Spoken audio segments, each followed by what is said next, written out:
selamat pagi, selamat siang, selamat sore, selamat malam. Jam berapapun ketemu dengan channel ini lagi. Kali ini emak masih ngebahas bola tentang timnas ya, timnas kesayangan kita yang kembali lagi ke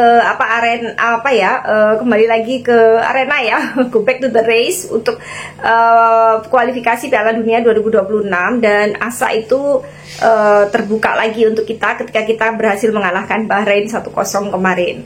Cumanya nih, di tengah hiruk pikuk kesenangan, kegembiraan, euforia kita atas kemenangan timnas yang membuka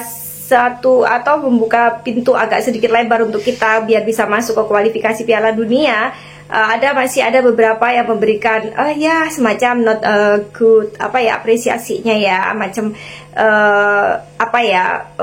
saya tidak tahu ini barisan orang-orang seperti apa ya, atau supporter apa ya, atau pengamat yang bagaimana ya, yang masih saja membanding-bandingkan atau membawa-bawa dengan pelatih lama kita. Ya, kita harus menghargai jasa coach Sinteyong ya dalam hal ini, tetapi tidak semuanya kemudian kita banding-bandingin dan bawa-bawa terus gitu. Kenapa? Karena kita harus memberikan kepercayaan penuh kepada Patrick Kluivert beserta jajarannya, jajaran kepelatihan di bawah kepemimpinan Patrick Kluivert.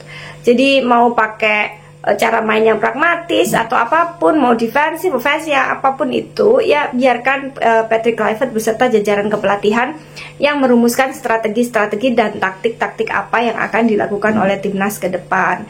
Dan bola itu mundur ya. Jadi misalnya kita ingat dulu pada saat pertahanan itu Inter Milan dulu, mak inget banget ya waktunya menyaksikan final Liga Champions Inter Milan tuh ya, yang bener-bener parkir bus, parkir pesawat terbang, parkir apa aja deh, parkir tank mungkin ya Jose Mourinho lakukan. Tetapi tetap tidak ada kan yang bisa aja dibilang sebagai sebuah itu taktik Jose Mourinho, yaitu taktik bertahan, taktik nurunin yang kayak parkir bis macam itu. Ya udah, tapi bukan berarti itu kepemilikan satu orang aja. Jadi bisa saja hampir mirip atau serupa atau bagaimana, biarkan saja dikembangkan. Intinya kan defensif, ofensif, pragmatis, pokoknya menghasilkan hasil yang bagus untuk timnas, kita tetap dukung. Nah, semacam itu. Apapun kalah menang seri ya, kita selalu dukung timnas. Cuman intinya kita berikan kepercayaan kepada Patrick Kluivert beserta jajarannya. Terus ada lagi nih, masih ada saja yang misalnya stop untuk membuat semacam kayak comparison atau perbandingan.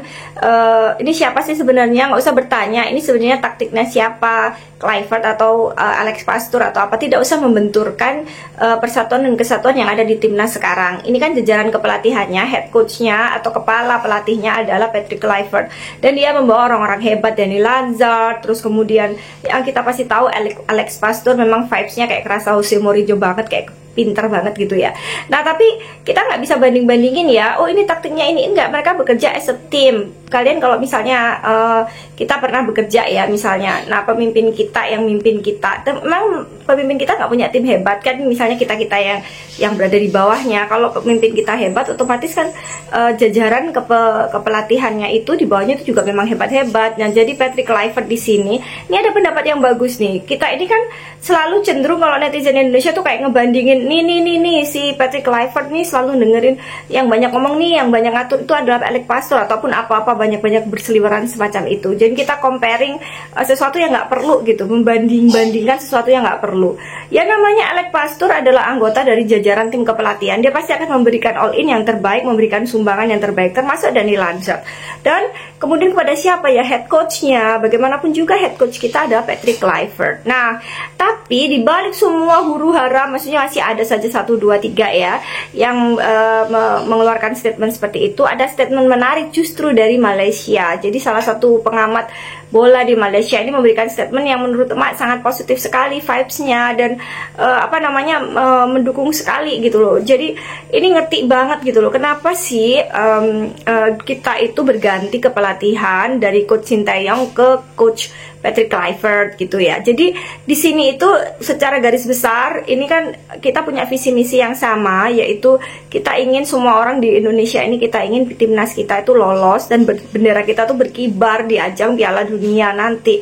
Nah, persoalannya adalah sekarang itu sebagian besar atau rata-rata pemain kita adalah pemain diaspora yang dibesarkan, dididik dan terbiasa dengan kultur Belanda ya. Jadi kayak macam banyak pemain Indonesia Belanda beda gitu loh, daripada pemain yang memang dengan dibesarkan dengan kultur yang ada di Indonesia gitu loh. Jadi perlu penjembatan di antara mereka. Jadi sebenarnya tugasnya Patrick Kluivert di sini terutamanya ya nggak cuma sekedar taktik atau taktis bolanya, tetapi bagaimana untuk membangkitkan spirit karena kan ini satu apa namanya, apalagi mereka pemain-pemain timnas kita itu kan juga pasti di Belanda itu kan pasti sering mendengar Patrick Kluivert, melihat dan bisa menjadi panutan atau idola mereka dan semacam itu semua hal yang dipikirin. Jadi diharapkan ada simbiosis mutualisme di sini, di mana Patrick Kluivert bisa memberikan sumbangsi terbaik, bukan hanya sekedar memberikan taktik, bimbingan teknis atau apapun itu, tapi juga membangkitkan semangat, menjaga emosi para pemain dan menjembatani perbedaan kultur yang ada dan kemudian meleburkannya menjadi satu agar visi misi kita untuk ke Piala Dunia itu tercapai. Jadi intinya seperti itu ya. Yuk kita, kalaupun salah satu pengamat Malaysia ini udah kita dari belajar dari dia bisa bersifat sangat objektif sekali. Yuk kita nggak ada lagi Davide et Impera, nggak mau lagi kita dipecah belah. Kita fokus, terus kemudian kita dukung penuh Patrick Kluivert beserta jajarannya dan tentunya para pemain timnas. Terus kemudian kita semakin rapatkan barisan. Kenapa? Karena Cina nggak bisa kita anggap remeh ya. Apapun ceritanya, kita pernah kalah dari Cina dan kita sekarang harus balik keadaan itu. Dan kita harus doakan yang terbaik agar timnas kita bisa meraih poin semaksimal mungkin dengan juga menghasilkan selisih gol yang besar dengan kemenangan yang sangat besar. Oke, dukung selalu timnas, selalu berpikir positif dan kemudian selalu memberikan support dan kemudian selalu berkomentar yang sebisa mungkin positif, dan ingat tidak boleh Davide et Impera, tidak boleh memecah belah, persatuan dan kesatuan di atas segalanya. Yang terpenting doa kita bersama agar timnas bisa melaju sampai Piala Dunia 2026 nanti. Amin.